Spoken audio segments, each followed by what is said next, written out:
Senhor Jesus, me perdoe, ele precisa ser um pouco mais caloroso.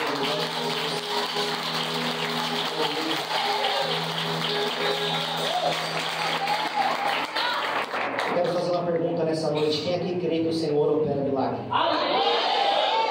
Quem aqui consegue crer que o Senhor transforma a história de uma casa, a história de uma família? Então, no nível que você crê, eu queria te convidar a fechar os teus olhos. Eu queria te convidar a começar a orar pela tua casa, orar pela sua família, orar pelos seus, porque essa noite Deus vai mudar uma chave na sua vida. Essa noite Deus ele vai transformar algo poderoso dentro de você. Oh Espírito Santo de Deus, nós declaramos, Senhor, essa noite vai ser uma noite de transformação, uma noite de mudança sobre a nossa vida, sobre a nossa casa, sobre a nossa família. Senhor, eu creio, Senhor, a palavra profética que já foi liberada sobre este arraial. Essa noite vai ser a noite de uma transformação poderosa, aonde a casa dos seus filhos verá a glória do Senhor sendo manifestada sobre a tua casa. Senhor, em nome de Jesus, o decreto de maldição nessa noite vai ser cancelado e anulado. E essa noite o Senhor vai mover o céu sobre as casas aqui representadas. E eu creio, Senhor, vai começar um tempo novo, vai começar uma história nova, vai começar algo poderoso sobre a vida da igreja. A palavra sobre a nossa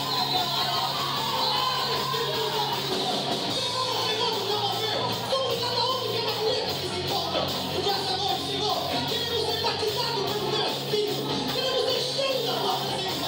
Porque queremos, Senhor, a provisão não vai vir de homens, a provisão vai vir do Senhor. Então, no nome do Senhor Jesus, essa noite, eu quero declarar sobre a tua vida e sobre a tua casa, vai acontecer a maior transformação da história.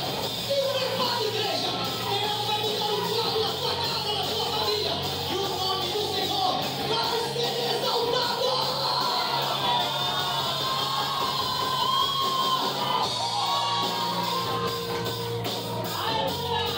Olha para esse irmão que está do teu lado e diga assim: meu irmão, você não devia ter vindo hoje.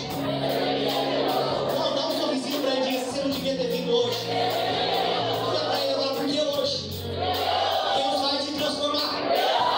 Diga para ele: porque hoje Deus vai mudar a sua maneira de pensar. Diga: hoje Deus vai mudar a tua visão. Diga: hoje Deus vai mudar a tua audição. Diga: hoje Deus muda o teu coração. Alguém está preparado para isso?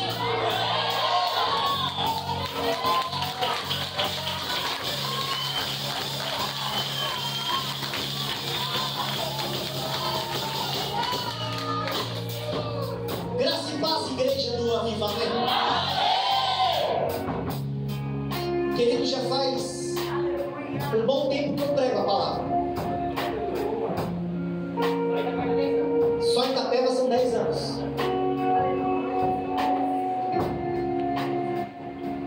Eu acredito que eu nunca preguei com uma linha de raciocínio como vou pregar hoje. Eu não sei se isso é bom ou se isso é ruim.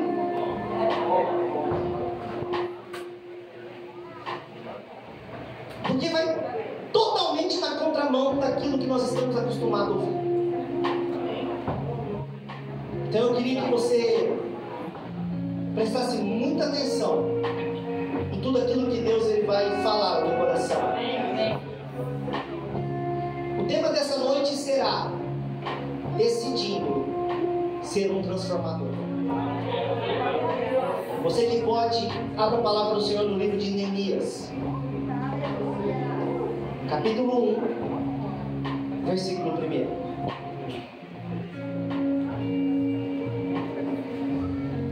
Neemias, capítulo 1. Nós iremos ler a partir do 1 ao 11. Aleluia. Obrigado, Senhor. Quem achou, diga: eu sou 12. Quem não achou, diga: espere por mim. Vamos esperar. Ninguém está com pressa de ir embora hoje, não.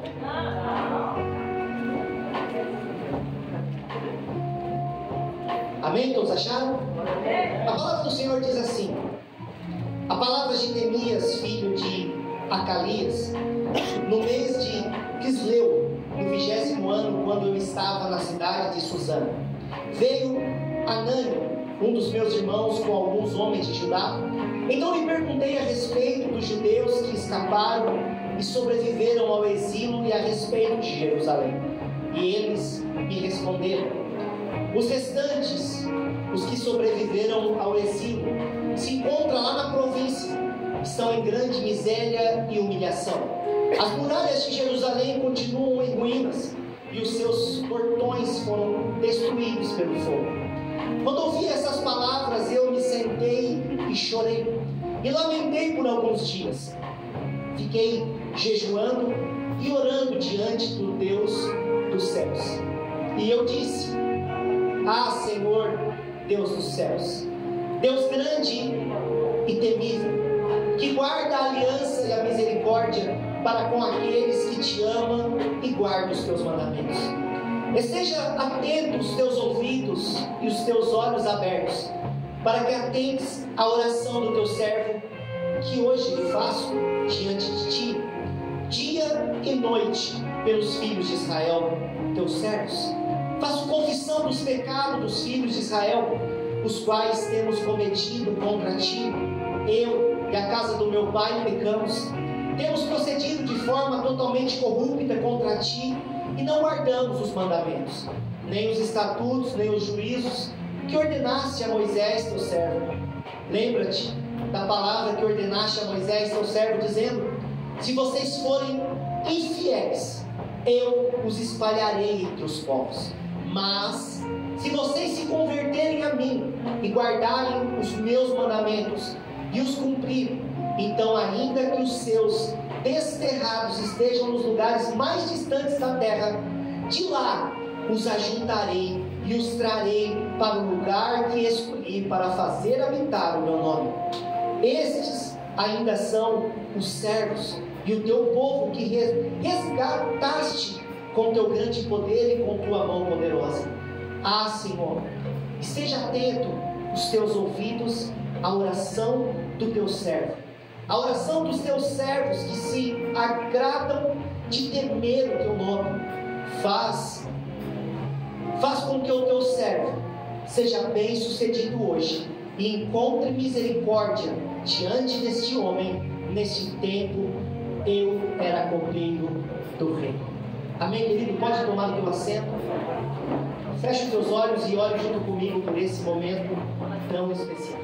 Pai, Senhor, aqui estamos essa noite para te louvar, para te glorificar e para bendizer o teu santo e santo nome. Senhor, nessa noite nós que se achegamos até aqui neste ambiente, todos que aqui adentraram por essas portas ou aqueles que estão ali do lado de fora, eles saíram das suas casas, saíram do seu ambiente favorável e eles vieram a este lugar, Senhor, porque eles reconhecem o teu senhorio. Eles sabem, Senhor, que não existe outro Deus além de ti. E nós, Senhor, como filhos que fomos adotados, reconhecemos que toda honra, toda glória, todo louvor é para ti.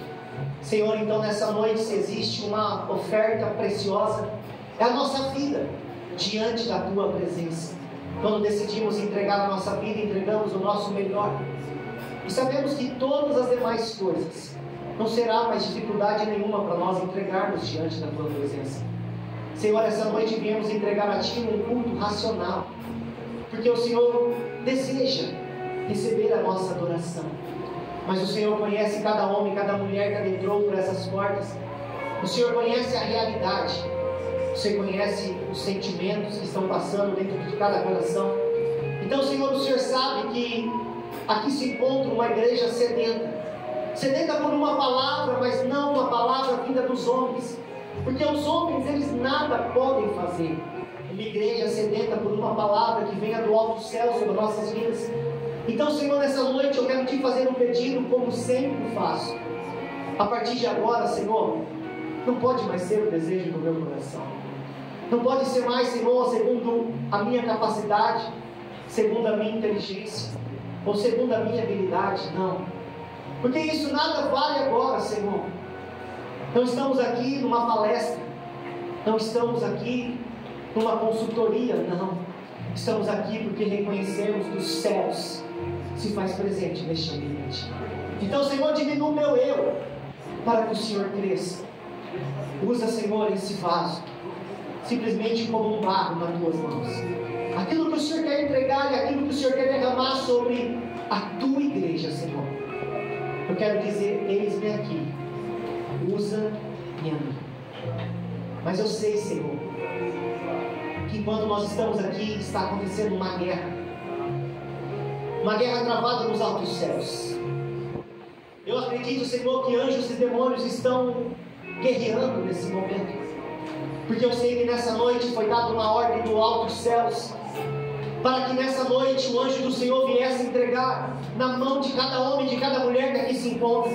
Mas o inimigo, ele se opõe à sua resposta, ele se opõe ao seu trabalhar, ele se opõe ao teu agir, Senhor, e muitas das vezes ele quer tentar paralisar e barrar aquilo que o Senhor quer fazer. E é por isso, Senhor, que eu peço uma comitiva de anjos de alta patente, anjos de alto escalão, Senhor, dos céus, anjos de guerra, e que o Senhor envie eles aqui na atmosfera espiritual sobre a nossa cabeça, Senhor, porque se é para ter guerra, Senhor, vamos guerrear em um alto nível de peleja. Se for para batalhar, Senhor, vamos batalhar nos altos céus, porque eu creio, Senhor, que o inferno pode se levantar essa noite, mas essa noite a igreja do Senhor vai ter um prato de vitória. Essa noite vai ter um prato de vitorioso nessa noite, porque eu creio que não voltarão para casa da mesma maneira como eles chegaram. Eles sairão daqui, Senhor, tomado, possuído pela glória do Senhor, e há de se derramar neste lugar. Então, Espírito Santo de Deus, começa a soprar o teu vento sobre cada coração aqui, Senhor, porque eu creio, esta noite é noite de um grande avivamento. E se tem alguém aqui que acredita, pelo menos um pouquinho, um prato de vitória, Senhor.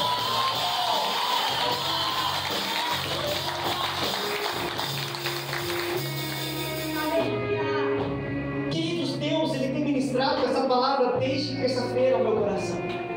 Na terça-feira pela manhã eu já havia meditado um pouco nessa palavra, e no culto à noite, que foi um culto tremendo, maravilhoso, Deus, ele continuou ministrando ao meu coração. E para mim, querido, foi uma grande luta, um grande conflito, porque muitas das vezes, quantas das vezes eu já não preguei acerca daquilo que Deus faz, daquilo que Deus ele quer realizar. E quantas das vezes, querido, você já me ouviu pregando acerca de chamado, acerca de ser escolhido, acerca de ouvir como a Bíblia está repleta de homens que tiveram o privilégio, tiveram a oportunidade de Deus os chamar, como foi com um homem chamado Noé. Deus fala para ele de um grande projeto, de algo tremendo, e ele diz sim. Como um homem chamado Abraão, um homem que Deus fala com ele para ele ser pai de uma grande multidão. Um jovem chamado Davi, que um dia Deus fala com o profeta Samuel, dizendo: vai até na casa dele, olha para ele, no olho dele, e diz: tu és escolhido do Senhor. Querido, é lindo olhar isso e ver na trajetória da caminhada de Deus, nas histórias, Deus escolhendo, Deus chamando. O próprio Jesus, ele fez isso quando ele está andando, quando ele está vivendo o seu ministério, olhando para pessoas e dizendo: vem e me segue, vem porque eu tenho um propósito para a sua vida, vem que eu quero fazer algo poderoso sobre a sua vida. É lindo, querido, olhar isso. É lindo ouvir Deus falar o nosso nome, revelar o nosso nome, diante de uma busca, você querendo uma resposta, e Deus dizer: eis que te digo. É lindo. Mas essa noite, querido, vai dar um nó na nossa cabeça, porque essa noite você vai ver que muitas das vezes não é isso que falta mais para nós, porque um dia Deus já falou, um dia Deus já profetizou, mas agora o que falta? Me pergunta, bispo, agora o que falta? Uma decisão. Quando eu olho, querido, para a história de Israel, o povo de Israel, a história do povo de Deus é uma história muito parecida com a minha e a sua. Uma história, querido, de altos e baixos, uma história de grandes livramentos, de grandes milagres, de grandes transformações, de grande agir de Deus sobre a vida daquele povo. Um povo que, quando passava por situações difíceis, clamava, e Deus se manifestava. Deus se manifestou para o povo de Israel diversas vezes. Só que como Deus se manifestava tão claro, tão direto, a correção de Deus também era clara e direta. Porque quando eles pediam um sinal, Deus abria os céus e derramava sinais. Mas quando o povo pecava, quando o povo errava, quando o povo se desviava dos seus maus caminhos, os céus também eram abertos, mas a abertura dos céus era uma autorização para o inimigo. O inferno recebia a autorização para vir e destruir tudo. Essa é a história do povo de Israel. Para me falar sobre a história de Neemias, eu quero voltar alguns anos, quando o povo se desvia e o rei Nabucodonosor ele invade Jerusalém, invade Judá e conquista tudo, e vai levar muitos homens e muitas mulheres cativos para a Babilônia. Essa história vai ser narrada falando da história de um jovem chamado Daniel. A Bíblia vai dizer, querido, que o período de escravidão, o período de tristeza, de angústia, de desespero, é um período aproximadamente de 70 anos. Será que você pode imaginar, querido, uma geração livre, uma geração liberta, uma geração que viveu tantas experiências com Deus, mas agora é essa mesma geração que está preso na Babilônia, cativo, uma geração que não sonha mais, uma geração que já não tem mais perspectiva de vida, mas uma geração que ainda vai ser visitada pela misericórdia do Senhor, uma geração que quando Daniel ele ora, pedindo para o Senhor uma resposta, e Deus dá a resposta para ele, existe guerra nos céus para que essa resposta chegue, porque Deus é misericordioso, e diante de um erro, todo erro tem uma consequência. Todo erro que nós cometemos na trajetória da nossa vida, nós iremos pagar um preço. E com Deus não é diferente. O povo se desviou de Deus, então Deus deu uma sentença. Deus permitiu que esse povo ficasse cativo na Babilônia por 70 anos. Pessoas nasceram, pessoas morreram, mas até que o dia chega, diga aleluia. Aleluia. O dia do Senhor ele chega, o dia em que Deus vai levantar um novo rei, o dia que Deus vai olhar para o seu povo e vai dar a chance de recomeçar novamente. Deus vai dar a libertação para o povo de Israel, e ele vai usar um rei chamado Ciro. Ciro vai chamar os anciões, os sacerdotes que havia naquela época, e vai dizer para eles: retornem para Jerusalém. Mas por quê? Porque eu quero que vocês voltem para Jerusalém. Mas olha, vocês vão voltar para Jerusalém, e quando vocês voltarem para Jerusalém, já existe uma tarefa da parte que eu quero ordenar para vocês. Me pergunta qual era, bispo? A ordem era: volta para Jerusalém e restaura aquilo que foi quebrado. Volta para restaurar Jerusalém e restaura o templo do Senhor. Restaura, porque Deus vai dar uma nova história, Deus vai dar uma nova chance. Querido, eu fico imaginando uma geração cativa durante 70 anos, e agora uma geração que recebe um decreto dizendo: volta para a sua casa. Tudo para o seu irmão e diga: meu irmão, se fosse com você, como você estaria? O Salmo 126 vai relatar como estava o coração daquela multidão. Olha o que o Salmo 126 vai dizer para nós: quando o Senhor trouxe do cativeiro os que voltaram a Sião, estávamos como os que sonham. Então a nossa boca se encheu de riso, a nossa língua de cântico. Então se dizia entre os gentios: grandes coisas fez o Senhor a estes, grandes coisas fez o Senhor por nós, pelas quais estamos. Eles estavam como? Como eles estavam?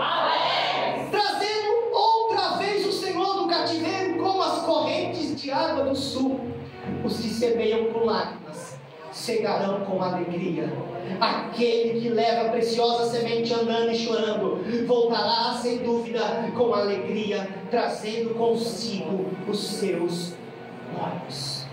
Querido, o povo estava cantando, o povo estava celebrando, o povo estava glorificando, porque aquela libertação eles reconheciam, o gentio reconhecia, eles entenderam o favor de Deus sobre aquela nação. Eu imagino aqueles povos voltando para casa. Não era muito fácil, porque Jerusalém estava em ruínas. Mas aquele povo voltou celebrando, porque quem está preso cativo e tem a liberdade, querido, imagina. Esse povo, eles voltam motivados, animados. Diga aleluia. Aleluia. Não é igual algumas pessoas que estão aqui essa noite, porque tem algumas pessoas que você olha, você vê sorridente, glória a Deus. Mas tem outras pessoas que você olha pelo semblante e já denuncia: não estou bem, estou mal, estou estressado, estou revoltado. Acho melhor Deus, o Senhor parar de gritar que está me incomodando. Aleluia. Aqueles homens estavam motivados, porque quem ganha a liberdade fica feliz. Aleluia. E agora vamos construir o templo. Aleluia. Eles começam motivados, alegres. Mas uma grande obra não acontece da noite para o dia. E conforme o dia vai passando, me pergunto o que aconteceu, bispo. O que aconteceu? O desânimo chegou. As circunstâncias da vida, as oportunidades da vida vão acontecendo e esse povo para a construção. Já havia 16 anos que esses povos estavam trabalhando na reconstrução do templo. E eles param. O Senhor vai nos advertir, o Senhor vai falar com eles. Mas tudo bem, eles começam a obra. E a Bíblia vai dizer, querido, que foi um período de 23 anos para restaurar o templo. 23 anos para restaurar o templo do Senhor e, teoricamente, a comunhão com Deus. Mas o que me chama a atenção, querido, que mesmo passando os 23 anos, para aquela nação, para aquele povo, nada aconteceu. A história continuou a mesma, porque agora eles só não estavam na Babilônia, mas eles estavam em Jerusalém, mas ainda cativos. Não havia gente com espada ordenando para trabalhar, mas a Bíblia vai dizer que Jerusalém estava em ruínas. Os muros de Jerusalém estavam derribados. Os judeus estavam sendo humilhados, envergonhados, e nada acontecia. Quando eu olho para essa história, querido, começa a subir uma tristeza ao meu coração. Porque agora, da libertação até o período aonde nós vamos chegar em Neemias, a Bíblia vai dizer que se passou 100 anos. Quantos anos, igreja? 100 anos. 100 anos se passaram. 100 anos agora de libertos, mas numa realidade muito triste. Me pergunta por quê, bispo? Porque nada aconteceu. Eu fiquei me perguntando: cadê os sacerdotes dessa geração? Eu fiquei me perguntando: cadê os profetas dessa geração? Cadê os homens que nasceram escolhidos? Cadê os homens que viveram grandes experiências com Deus? Querido, nesse período de 100 anos, parece que a unção profética ficou em anônimo. Parece que não existiam mais homens de Deus naquele território, porque em 100 anos nada aconteceu. Até que um dia, algo vai acontecer. Um dia, querido, um homem chamado Neemias, um homem de origem da tribo de Judá, um homem que não era profeta, não era sacerdote, um homem que simplesmente ele era um copeiro, um homem que em um momento da sua caminhada também foi levado como um escravo, mas diante da trajetória da sua vida, ele foi ganhando credibilidades, ele foi ganhando confiança do rei, ao ponto, querido, dele se tornar o copeiro do rei, aquele que adentrava na presença do rei persa, servia bebida, servia comida, um homem que agora está muito bem alicerçado, muito bem estruturalmente, financeiramente e familiarmente. Por quê? Porque ele está na casa do rei. Mas diz a palavra do Senhor, querido, que alguns judeus vão passear pelaquela região, a região de Suzã, e esse homem de origem judaica, né? Origem judaica, chega para o seu companheiro e diz: e aí, fala para mim como está a minha terra, fala para mim como está Jerusalém, como está. Nós vemos o relato, aquele homem vai olhar para Neemias e dizer, se fosse nos dias de hoje, a gente ia falar assim: nem te conto. Está feia a coisa. A situação de Jerusalém está de mal a pior. Os muros estão derribados, os povos estão humilhados, está tudo muito ruim. Querido, começo a ministrar agora. Esse homem chamado Neemias, ele ouve aquela frase, ele ouve aquela história, ele ouve o testemunho do que está acontecendo em Jerusalém. Aquele homem, ele é agora movido por um sentimento. Aquele homem agora é constrangido por uma angústia no teu coração. E o que é interessante, querido, essa angústia não é porque ele não tinha conquista. Essa angústia não é porque faltava algo dentro da tua casa. Essa angústia não é porque a vida dele estava ruim, não. Essa angústia agora é algo complexo de nós compreendermos e entendermos. Porque nós, como seres humanos, muitas das vezes não vamos compreender isso.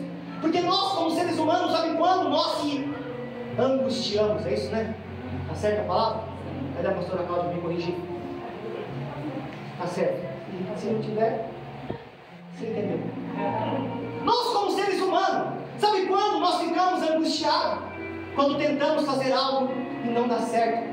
Quando sonhamos com aquela porta de emprego e ela não chega. Quando sonhamos com aquele belo carro, você vai passar uma ficha, a ficha não aprova. Quando você sonha com aquele relacionamento, é aquele Isaac que eu queria, e aquele Isaac não chega. Não, é aquela Rebeca, essa é a Rebeca de Deus para minha vida. Mas não é ainda a Rebeca que Deus tem para você. Querido, quando nós se deparamos com uma frustração, é muito comum ficarmos angustiados, entristecidos. Mas agora, na vida de Neemias, não. Neemias não está angustiado por algum problema pessoal. Não. Neemias agora dá um nó na nossa cabeça. Neemias agora se angustia. E não é por causa dele. Neemias agora fica agoniado dentro de si. Por causa de uma geração. Por causa de famílias que estavam destruídas. Por causa do templo do Senhor que havia sido restaurado. Mas tem um detalhe. Só havia restaurado as paredes do templo. Até o teto poderia estar restaurado. Mas a parte mais importante ainda não havia sido restaurada. O Santo dos Santos ainda não pegava mais fogo. O Santo dos Santos ainda estava gelado, porque aquela geração estava morta espiritualmente. Neemias, ele começa a gerar um sentimento dentro de si, querido. Um sentimento de não estar conformado. Um sentimento que estava corroendo. E quando ele se depara com esse sentimento, querido, não tem outra coisa melhor do que fazer. Neemias vai orar. Neemias vai jejuar. Neemias vai buscar de Deus uma resposta. Neemias quer que Deus fale com ele. Neemias quer entender o que está acontecendo. Neemias está começando a ficar um pouco ousado. Neemias, ele nasce dentro dele um sentimento, querido. Um sentimento que parecia uma loucura, mas começa a nascer esse sentimento dentro dele. Um sentimento de querer fazer algo diferente para aquela geração. Primeira coisa, diga o que, bispo? Neemias ora. Glória a Deus. E jejua. Depois que Neemias ora e jejua, ele vai fazer algo impressionante. A oração dele muda. A oração não é mais uma oração comum. A oração dele agora é uma oração de intercessão. Ele decide entrar na brecha orando por uma geração, por uma nação. E é lindo ver a oração de um intercessor. Porque a oração de um intercessor sempre vai começar pedindo perdão. Neemias, ele vai entrar em um propósito de oração. E ele vai pedir perdão pelos pecados. Ele se inclui dentro de uma geração pecaminosa. Ele ora, ele intercede. E ele pede o favor de Deus. Querido, até aqui, Deus falou com Neemias. Até aqui, Deus mandou um mensageiro entregar um recado para Neemias. Até aqui, querido, você não vê Deus falar com ele. Mas você vê um homem que era um copeiro. Ele não era rei, ele não era príncipe, ele não era homem de guerra, ele não era sacerdote, ele não era profeta.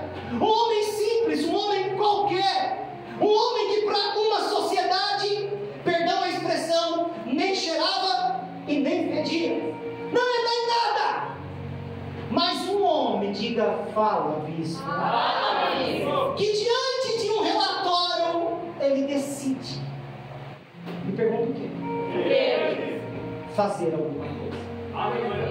Ele decide se levantar. Ele decide ser ousado, mas ele era profeta? Ele era sacerdote? Diga, mas o que ele era? Aí fala comigo assim, um Zé Ninguém. O que ele era? E aí dá um nó na nossa cabeça.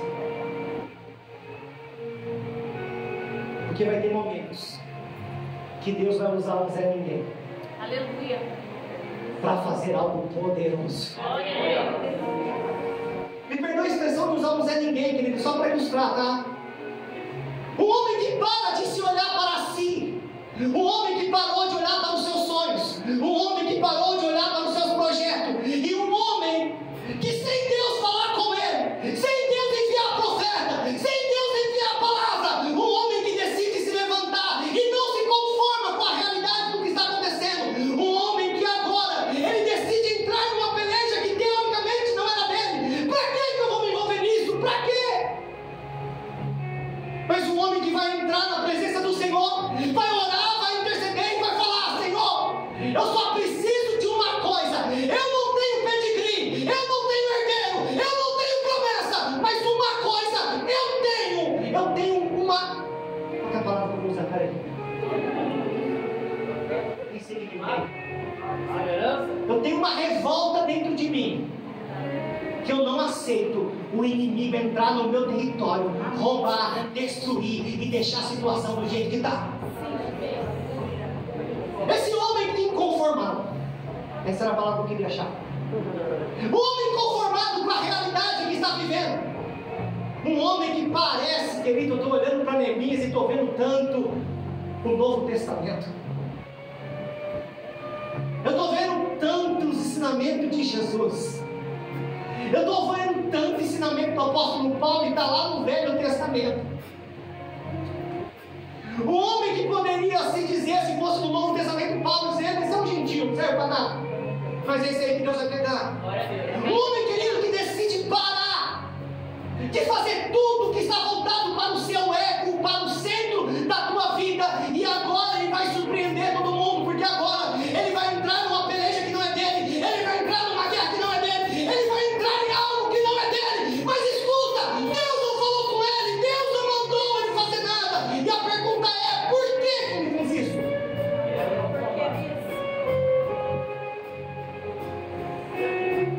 Porque ele estava inconformado com pessoas sendo destruídas. Ele estava inconformado com pessoas sendo roubadas e saqueadas pelo diabo. Então a oração dele no final é simplesmente assim. Eu fico imaginando: Senhor, o Senhor não falou, o Senhor não confirmou, mas eu vou fazer, e eu só quero pedir algo para o Senhor. Eu preciso só do teu favor. Se o Senhor me ajudar, se prepara, porque Jerusalém vai ser restaurada. Esse cara era doido. Mas aí, querida, aí eu viajo. Aí, me desculpa, você pode me chamar de louco.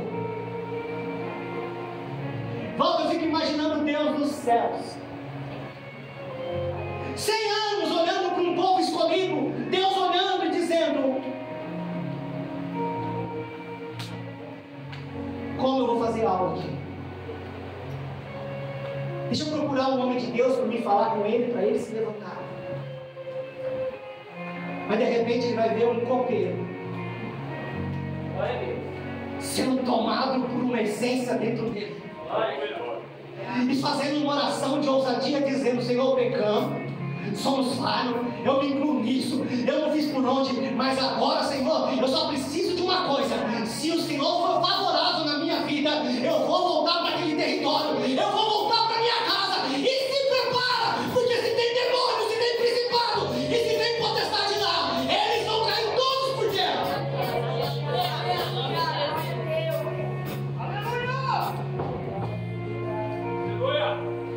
Um homem que Deus não precisou falar com ele.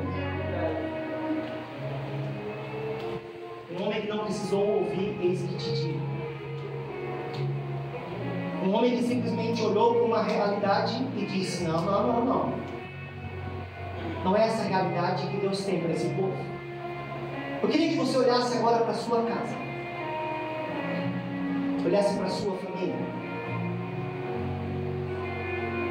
Como está a realidade da tua casa?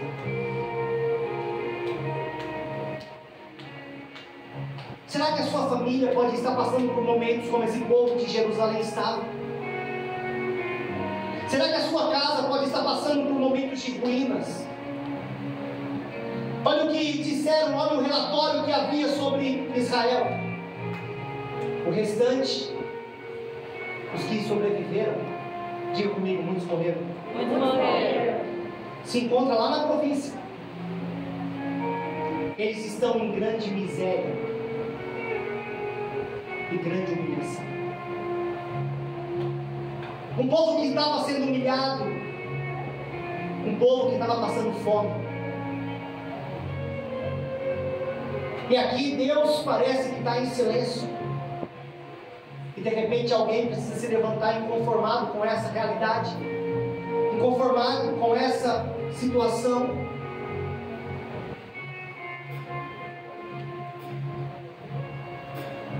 Quando Neemias ele vai passar um período de oração, aproximadamente 4 meses de oração e de jejum.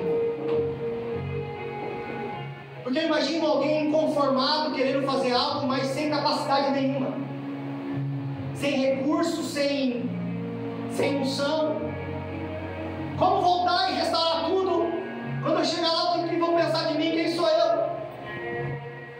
Um homem que passou um período orando, jejuando e dizendo: e agora? O primeiro desafio, tem que entrar na presença do rei, tem que pedir autorização do rei. Imagina o Neemias fazendo aquela oração: se esse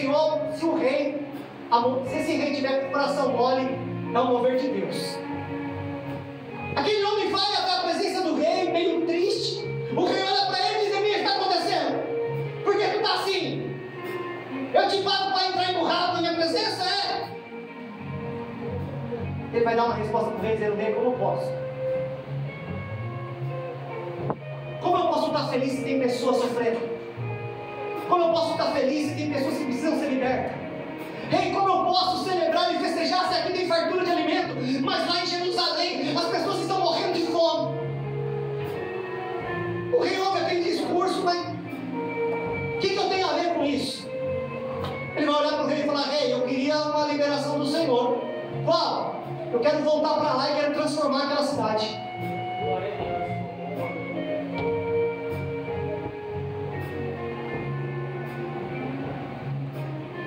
Imagina o rei olhando para um copeiro. Você quer fazer o quê? Você quer voltar para uma cidade destruída que você vai fazer o quê? Vou restaurar. Não, peraí. Você é servo. Você é escravo do rei. Tu está me dizendo que você quer virar líder? É isso mesmo que você está querendo dizer? É isso mesmo, rei. Mas eu imagino o rei falando: mas quem que você pensa que você é?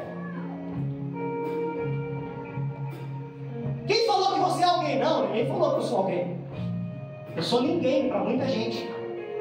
Só que dentro de mim eu acredito que eu sou alguém.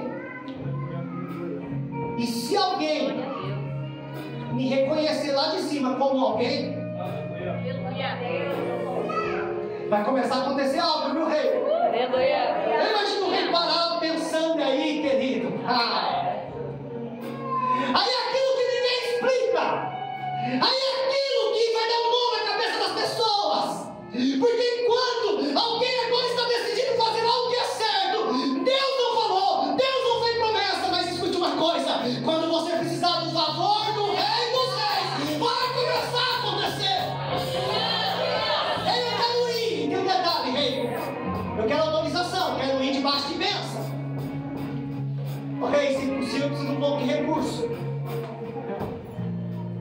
Sabe, um pouco de dinheiro. Aí tu vai ficar lá ou tu vai e volta? Agora é o detalhe. O homem sabe, vai dizer assim, não, eu só vou fazer um trabalhinho lá e já que eu volto. Não estou abrindo mão do meu cargo aqui não, estou muito tranquilo aqui na casa do rei. É só ir, resolvo tudo e volto. O rei olha para ele assim. Aleluia. Te autorizo hoje. Eu não sei se você precisava de uma resposta. Eu não sei se você está diante de uma realidade, você estava pensando e estava em dúvida do que eu vou fazer. Eu quero te dizer que começa a primeira resposta para você hoje. Os céus vai autorizar sobre a sua vida. Neemias, quando ouve o sim do rei, querido, eu fico imaginando Neemias, ninguém segura mais ele. Porque eu imagino alguém orando e falando assim, oh, se o rei permitir, o senhor não falou nada, eu vou entender que o senhor disse sim. Imagina, querida, agora você compreender que Deus está te dizendo sim. Pode ir. Aleluia. Esse homem ele se levanta, querido, e ele vai voltar para sua terra, ele vai voltar para Israel, ele vai voltar para Jerusalém. Ele vai ver diante dos seus olhos a ruína, ele vai ver diante dos seus olhos o caos, ele vai ver diante da sua face o maior pepino, o maior abacaxi para ele descascar. Mas o que é interessante, querido, ele vai olhar, ele vai ver todo o problema, ele vai ver toda a dificuldade, ele vai ver todo o desânimo, ele vai criar uma estratégia e ele vai chamar o povo e vai dizer: escute uma coisa, eu estou aqui e vou falar uma verdade para vocês hoje. Digo, ó, bispo, hoje vai começar uma transformação nesse lugar. Hoje vai começar uma transformação nessa cidade. Hoje vai começar uma transformação na tua casa. Agora olha para o teu irmão e fala assim: meu irmão, que discurso lindo, né? Você tentou motivar um desanimado? Você tenta, né? É possível? Só você bater nele, resolver o problema. Você não ouve, né? Às vezes você vai tentar ser um pouquinho educado e agradável, calma, vai passar. É com você, né? Aí você tem que respirar fundo. Aleluia. Glória a Deus. Neemias teve um grande desafio, querido. Neemias teve um desafio de motivar uma geração, motivar homens e mulheres que estavam desanimados. Neemias teve um desafio de palavras contrárias, porque parece lindo, agora vai dar tudo certo, agora eu decidi fazer o certo, agora vai dar tudo certo. Tudo que meu irmão te vai assim, vai não, porque vai ter inimigos que vai se levantar para dizer: não vai acontecer, não vai dar certo, você não vai conseguir. Foi o que aconteceu com Neemias. Neemias teve que motivar uma geração. E olha, querido, motivar uma geração tem que ter um belo de um discurso. Se faltava alguém para motivar essa multidão, cheguei. Imagina Neemias, cheguei. Vamos. Espada na mão, enxada, pá. Vamos fazer o quê? Vamos trabalhar. Glória a Deus. A melhor coisa que existe, querido, para vencer o desânimo é trabalhar. Porque você ficar deitado no sofá chorando as pitangas não vai mudar nada. Então vamos miserável. Ninguém chegou e falou assim: vamos começar a trabalhar. Mas vai dar certo? Vai. Por que vai? Porque Deus já falou comigo. Glória a Deus. E não é querer ser ousado, não. Não sou profeta, não sou sacerdote, mas tem uma coisa que muitos profetas e sacerdotes não têm. Eu tenho coragem, eu tenho ousadia para essa geração. Eu quero dizer, vai começar a acontecer algo novo nesse lugar. Os inimigos tentaram se levantar. Ele não deu bola para as vozes e enfrentar a incredulidade na sua direção. E a palavra do Senhor vai dizer, querido, que aquilo que era impossível, sabe o que aconteceu? Tornou possível.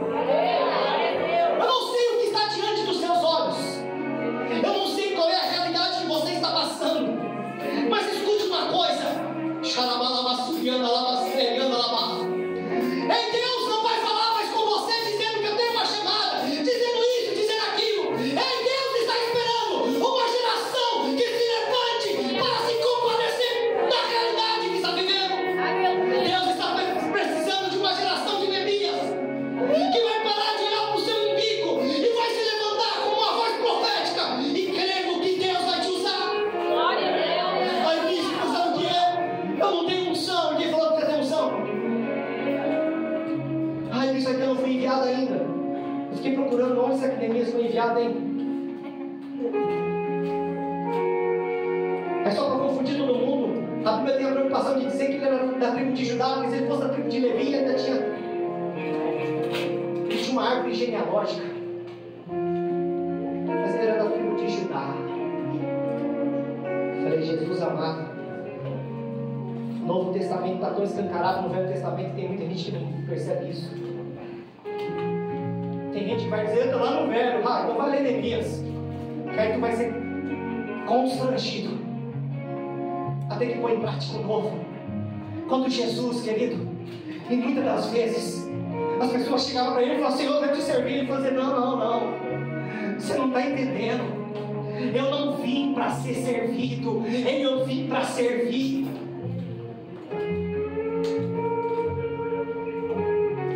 Neemias capítulo 6, versículo 15 diz assim: acabou-se, pois, o muro.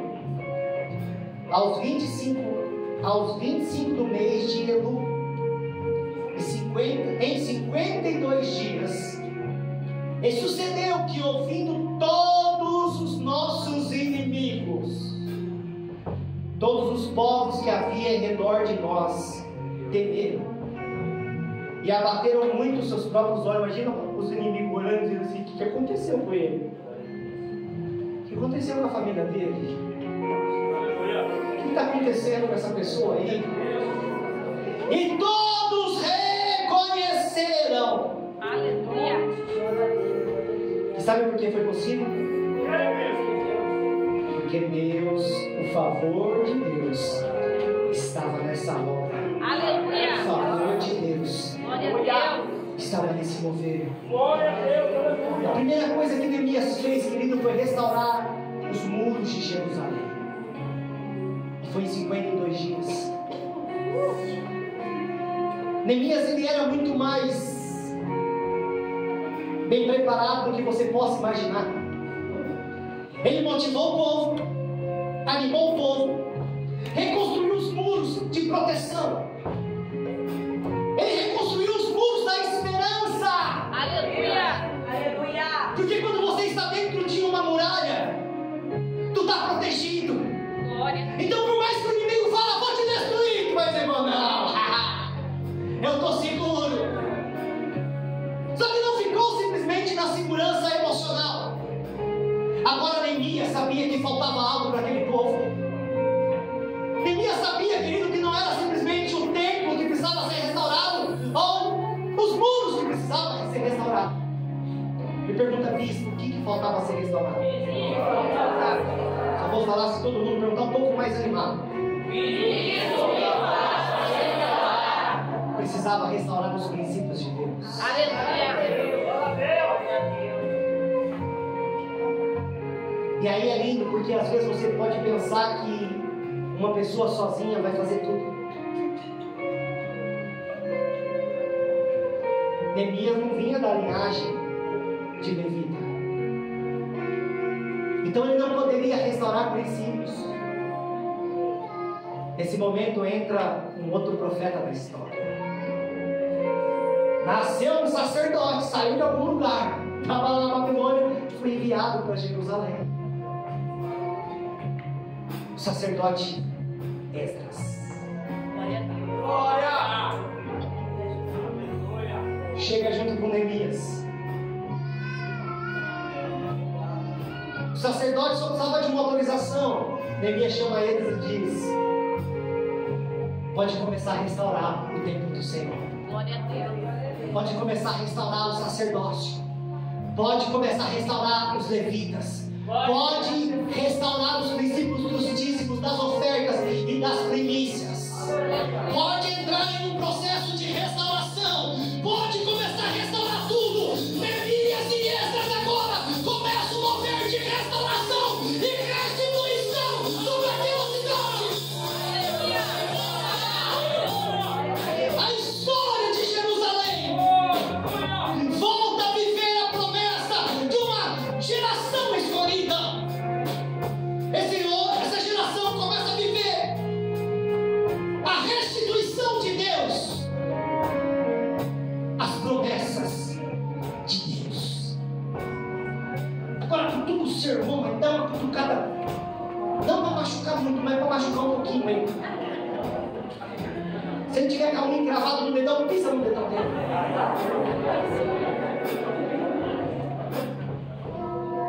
Diga para ele assim, meu irmão: acontecer restauração e restituição. Sabe por quê? Diga para ele assim: mais forte, diga mais forte, diga Senhor. Aleluia! Glória a Deus! Aleluia! Glória a Deus! Sabe o que está acontecendo nessa noite? Deus está precisando de um. Aleluia! Deus está procurando um que não precisa ser chamado. Deus está precisando de um que não precisa ser escolhido. Deus só está precisando de um que olha para a realidade que está vivendo, fica inconformado com a realidade que está vivendo, porque conhece de um Deus Pai bondoso e maravilhoso, e que diante dessa realidade ele decida se levantar, faça uma oração e diga: Senhor, eu só preciso do teu favor. Se o Senhor permitir, eu vou sacriar o inferno.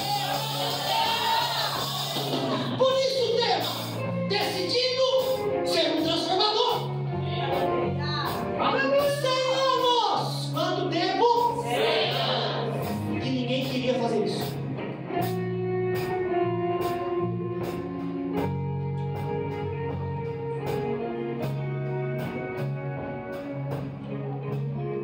Você acha que não tinha profeta nessa época? Você acha que não tinha sacerdote nessa época? Pergunta para mim mesmo onde eles estavam. Invernado. Sabe o que significa invernado? Dormindo. Distraído. Melhor dizendo, parado. Agora a pergunta é para você. Tu tá acordado ou tá invernado?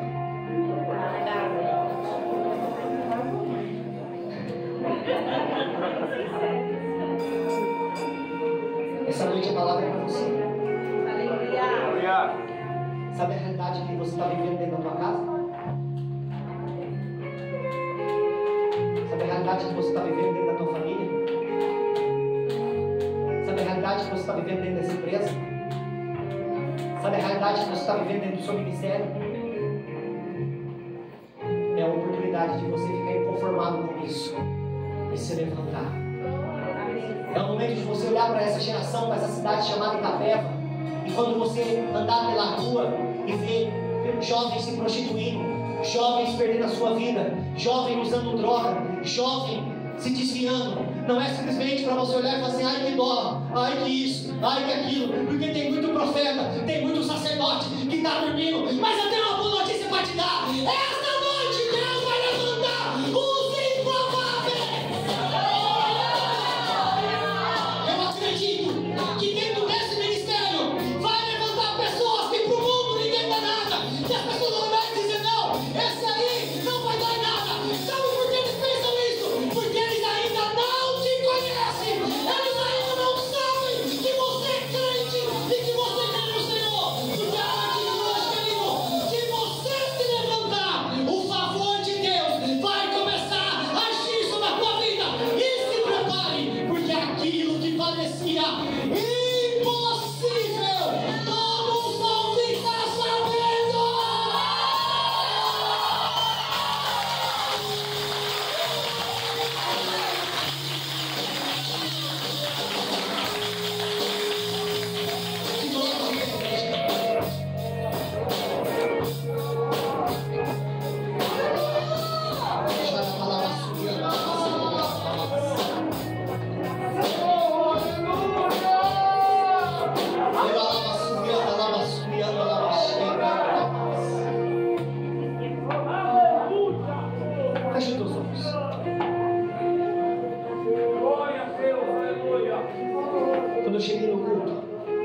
olhos fechados, por favor.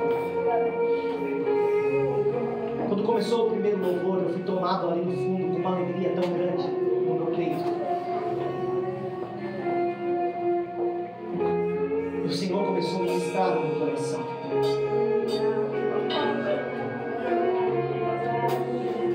O Senhor começou a ministrar no meu coração, querido, que Ele ia derramar uma unção diferente. Glória!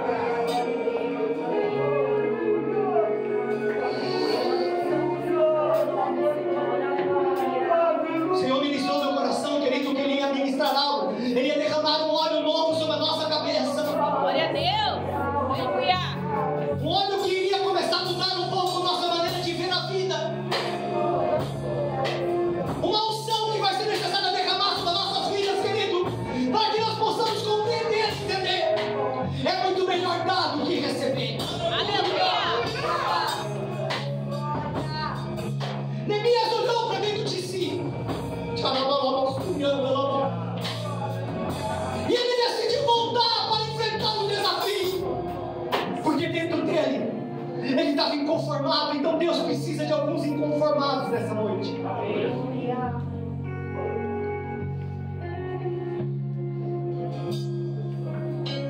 Só que esses inconformados não podem ser egoístas.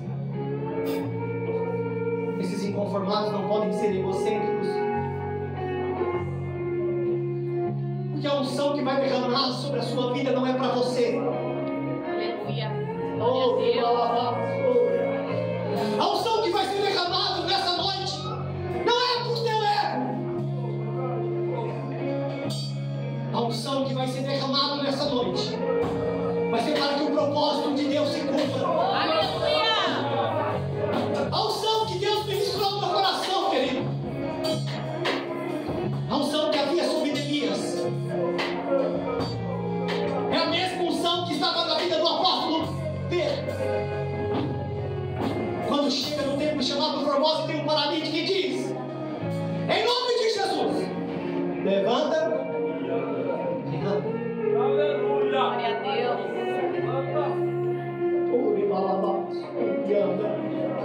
Deus tem ministrado, querido, no meu coração. Deus vai derramar uma unção de amor dentro de você. Deus vai derramar uma unção que você vai começar a desejar entrar nas casas das pessoas. Você vai desejar visitar as pessoas. E quando você visitar as pessoas, você vai se deparar com realidades. Mas diante das realidades que você se deparar, vai ter uma unção dentro de você. E essa unção que há sobre a tua cabeça, que Deus vai derramar hoje, você vai transmitir para todos aqueles que te cercam.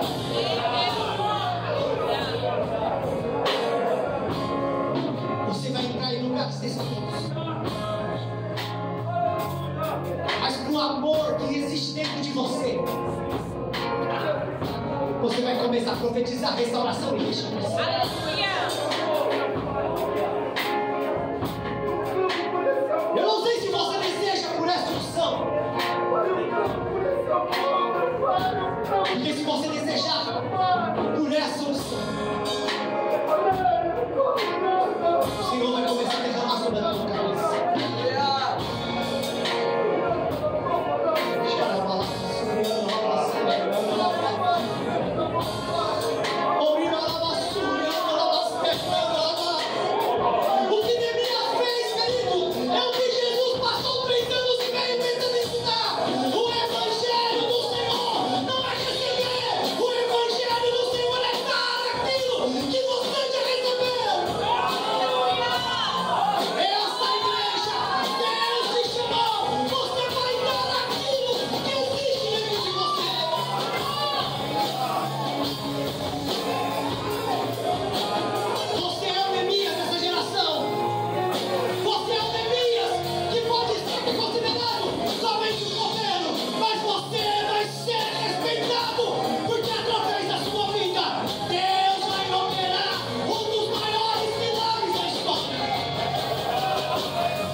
os homens e mulheres inconformados com a sua realidade.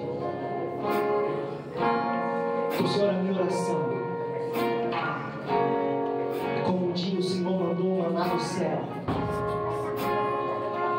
a minha oração é que essa noite esse óleo de unção venha sobre nossas vidas. Aleluia. Derrama, Senhor, sobre cada homem e cada mulher que está disposto e preparado para receber essa unção dos céus. Como a sua palavra diz que a unção do óleo veio pela cabeça de Arão, vai descer pela barba e vai se estender pelas orlas. Então, no nome do Senhor Jesus, em nome de Jesus, Senhor, essa unção de óleo de amor, essa unção de óleo de restauração, essa unção,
Deus vai